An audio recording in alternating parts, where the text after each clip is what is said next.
You might not want to hear what I have to say today. In fact, most people are so brainwashed and are in such a prison of their minds that they aren't ready to hear it.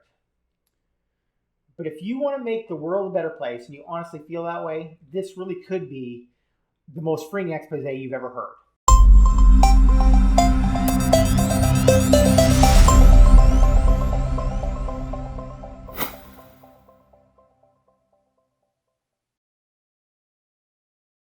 Welcome to the Unconventional Entrepreneur Show. I'm Glenn Kowalski, your host.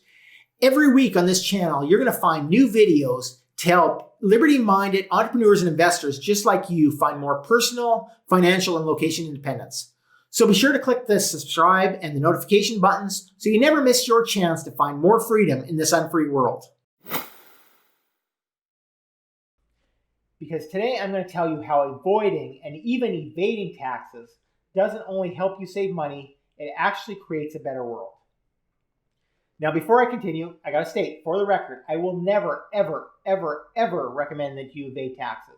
And that isn't out of any moralistic code, but the fact is evading taxes is illegal, and it will end up with you landing in a cage or in a box. And I believe 100% in personal freedom and liberty, so I never want that for you or for anyone.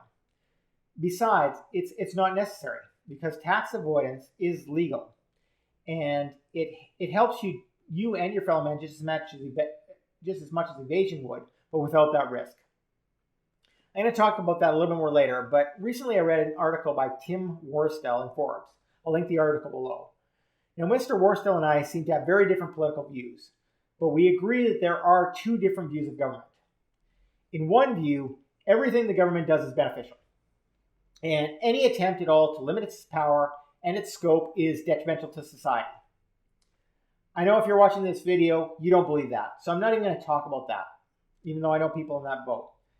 The other view is that the government provides somewhere on a spectrum between absolutely zero good and providing some good, important functions that are necessary and that only a government could provide.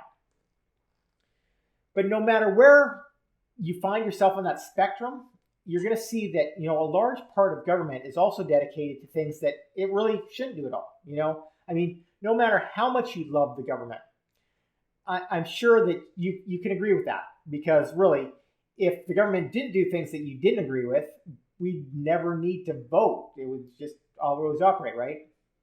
So in other words, even the authoritarian statists who believe in bigger government have to admit that there are special interests influencing politics that they don't agree with.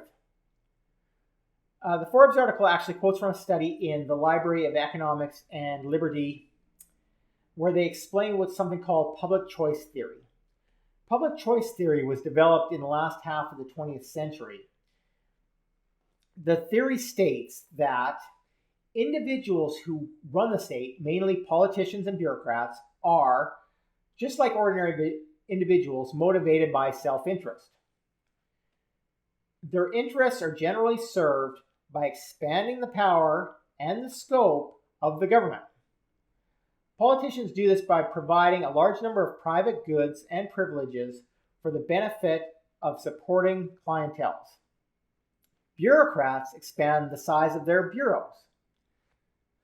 So the theory states that we thus observe built-in incentives within the state to collect as much revenue as possible, given political and other institutional constraints, to charge what the captive market will bear, and then to spend the proceeds on things that benefit those in power and the interest groups whose support they need. Government maximizes revenues. That's what it does. It does not levy revenues only to produce genuine public goods. In simple terms, all of this means that taxation is meant to increase government revenue that can be spent to benefit those in power and all the special interest groups that support them, and certainly not necessarily to provide for the public good. Now, depending on your view, that might mean they never spend in the interest of the public good, or they only sometimes spend in the interest of the public good. But either way, you can't deny that you've seen your money being spent on projects that you simply disagree with and shouldn't happen at all. And unless you're completely blind, you've also seen government spending completely wasted. And you've seen politicians get richer and richer while they've been in power. So this right there is exactly how tax avoidance and tax evasion even go and help the greater good.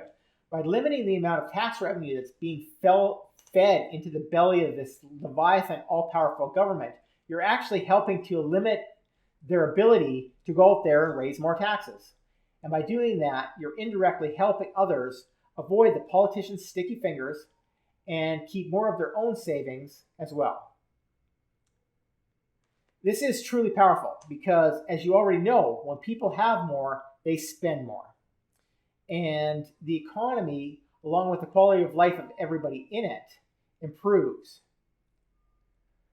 So fortunately, there are legal strategies. We talked about this earlier, but there are legal strategies for avoiding and reducing and even eliminating taxes, and those are available to anyone that's willing to look into them. The politicians, they don't like them, and that's why the media plays this guilt card towards companies and individuals who are employing both legal and illegal means to lower their taxes. And they intermingle them like they're different, or like they're the same thing. But if you care about the freer world, and certainly if you care about a freer life for yourself and your family, avoiding taxes is more than your right. It really is your responsibility.